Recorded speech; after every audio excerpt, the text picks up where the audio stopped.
Have you ever noticed how the loudest voices aren't always the wisest ones? Sometimes, the real breakthrough comes from the person who's been quiet all along, the one listening, observing, waiting for the right moment. That's why Elihu's story in Job 32 hits so hard. It flips the script. Just when everyone thinks the debate is over, this young man stands up and speaks with the kind of conviction that shakes the room. It's almost controversial. How could someone so young dare to correct both Job and his seasoned friends?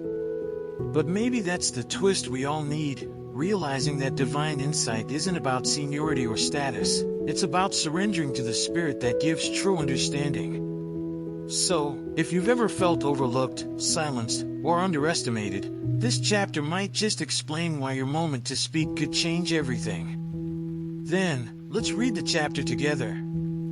So these three men stopped answering Job, because he was righteous in his own eyes.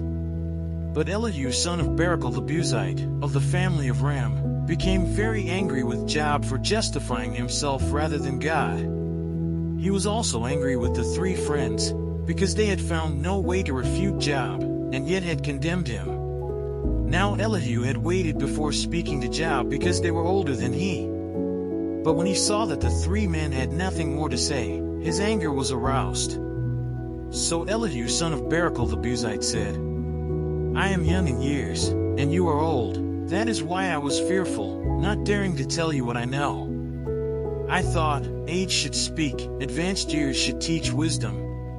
But it is the Spirit in a person, the breath of the Almighty, that gives them understanding. It is not only the old who are wise, not only the aged who understand what is right. Therefore I say, listen to me. I too will tell you what I know. I waited while you spoke.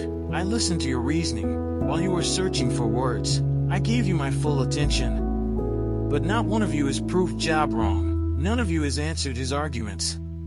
Do not say, we have found wisdom. Let God, not a man, refute him.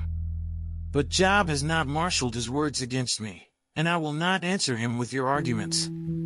They are dismayed and have no more to say. Words have failed them. Must I wait, now that they are silent, now that they stand there with no reply? I too will have my say. I too will tell what I know.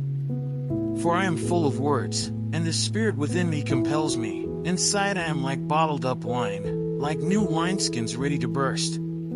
I must speak and find relief. I must open my lips and reply.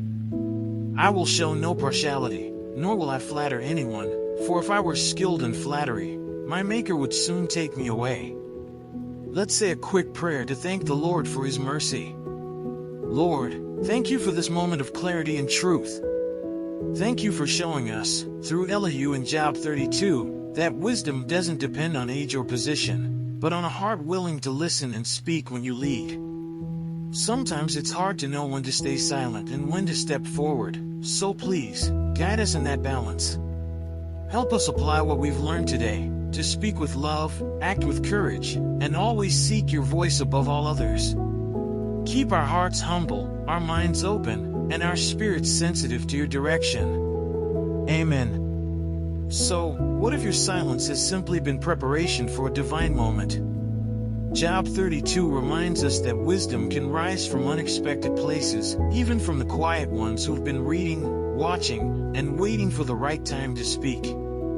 Elihu's courage to explain truth without fear or flattery challenges us to do the same. Are you willing to let the Spirit guide your words, even if others doubt your voice? Because sometimes, the breakthrough you seek isn't in being louder, it's in speaking when God says, now. Think about it. How many times have you stayed silent when you knew truth was stirring inside you? Maybe this is your cue to read deeper, to find your own Elihu moment, and to speak with that same holy conviction. What would change in your relationships, your work, or your faith if you chose truth over comfort?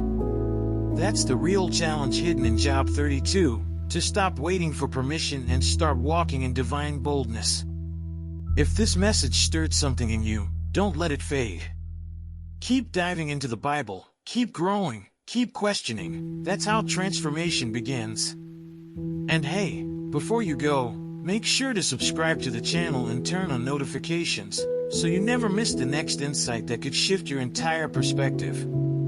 Because trust me, the next revelation might just be the one that changes everything. And, as always, don't forget to check the last video and learn more about the scriptures.